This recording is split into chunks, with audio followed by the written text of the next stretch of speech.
Valencia era la capital del reino, era cabeza de gobernación y Orihuela era la otra cabeza de gobernación. Eran como hermanas gemelas. Nuestra enseña del Oriol sigue el mismo ceremonial que se utilizaba en Valencia.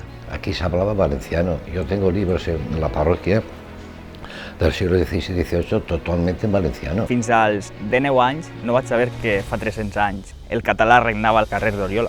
I tu entres a la catedral y per totes parts de la catedral te encontres les quatre barres. En Orihuela yo creo que hay más barras de Aragón que en València. I tenim paraules, vocabulari, que a ells es crida molt l'atenció, això que es diga pèsoles, que es diga bajocas, que es diga bolsaguera. I ells pensen que és una manera de parlar d'aquí, però no se plantegen mai que això prové del valencià. Teixim llaços des del sud, per a fer veure que realment el Baix Segura té moltes coses en comú en les altres comarques de les Terres Valencianes.